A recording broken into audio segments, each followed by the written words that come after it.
मैं अश्विनी कुमार झा अष्टम वर्ग के संस्कृत विषय का ये पाठ लेकर आया हूँ।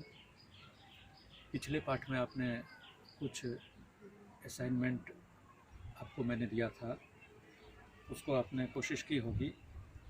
यदि आपने बनाया है तो अपने उत्तर को जांच लें।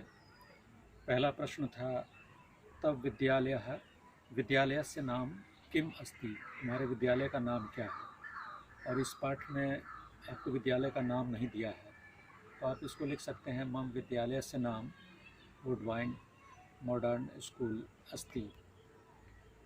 दूसरा प्रश्न था, तब विद्यालय कति छात्राः सन्ति, इसमें चतुस्सहस्र, तो मम विद्यालये चतुस्सहस्र छात्राः सन्ति। तीसरा प्रश्न था, युष्माकं विद्यालये संस्कृतस्य कति अध्यापकाः सन्ति। आप इसको लिख सकते हैं, आपके विद्यालय में कितने संस्कृत के अध्यापक हैं। तो पंच अध्यापकाः सन्ति, मम विद्यालये पंच संस्कृतस्य पंच अध्यापकाः सन्ति। त्वं विद्यालये किं किं करोषि, तुम विद्यालय में क्या क्या करते हो।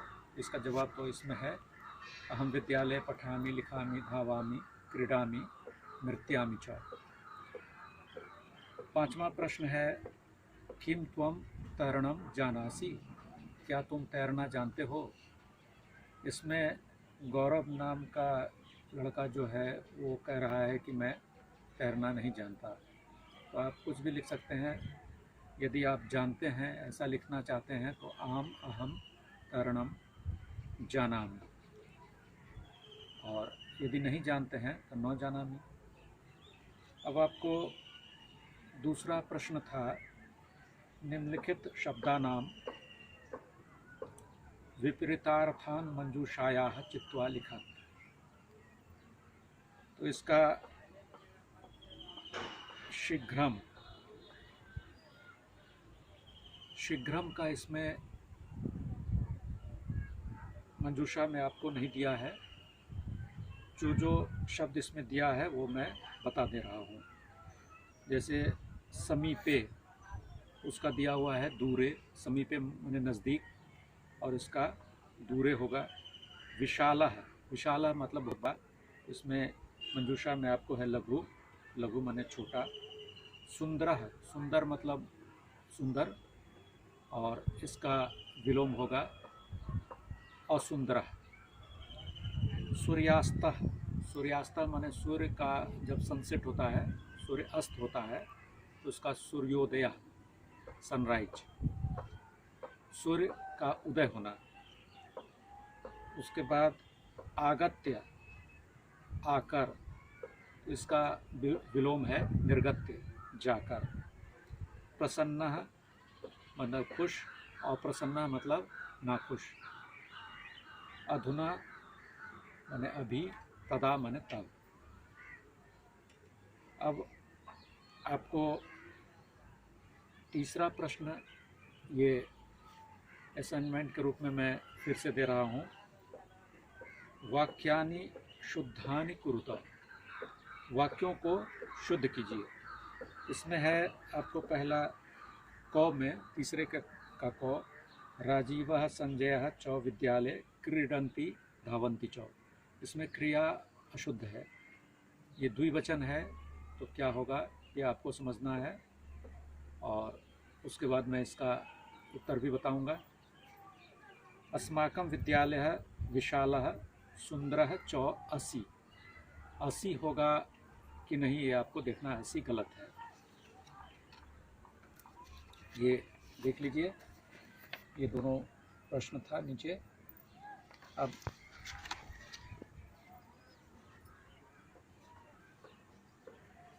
अगला है, त्वं गृहं गत्वा जलम पिबति।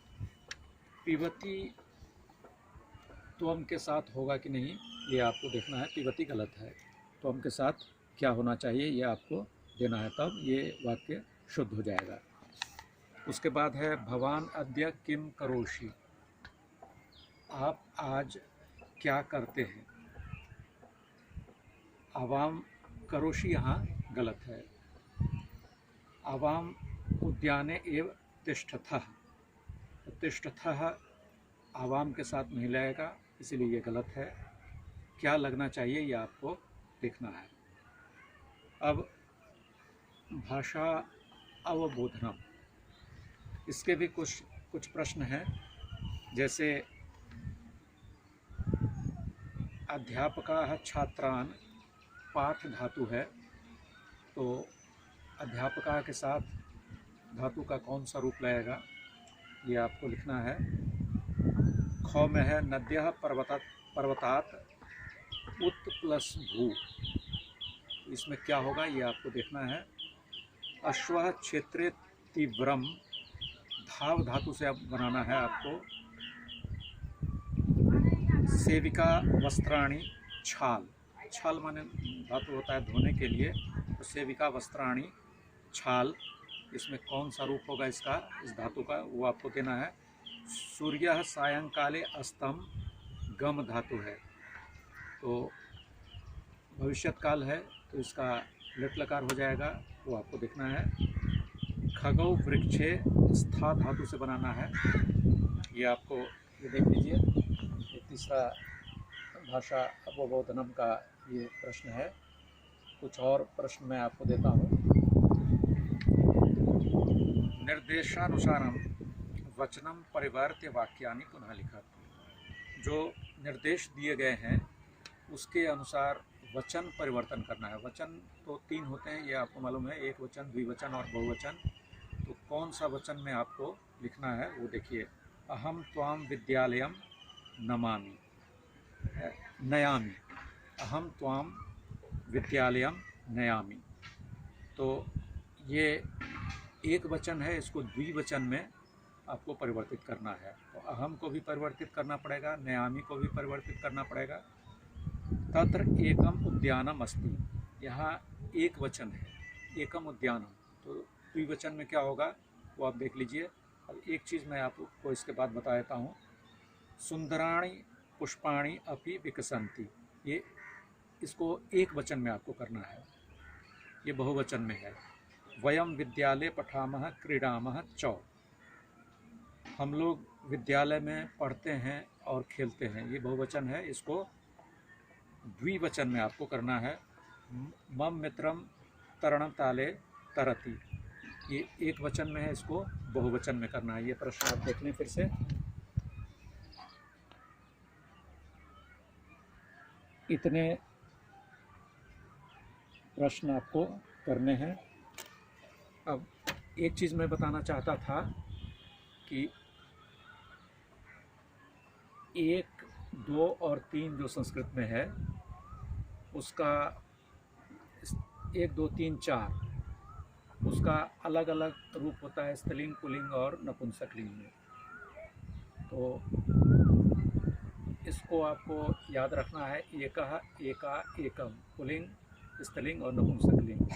2 में द्वौ, द्वे, द्वे, पुल्लिंग, स्त्रीलिंग और नपुंसकलिंग। 3 में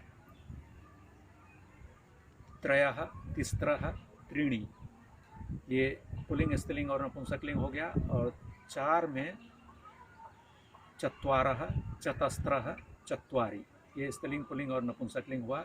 इसको ध्यान में रखिएगा। अगले पाठ में आपको मैं इसको विस्तार से बताऊंगा। तब तक आप इस असाइनमेंट को बनाइए और अगले असाइनमेंट में अगले पाठ में आपको मैं इसका जवाब दूंगा, आप जांच लेंगे।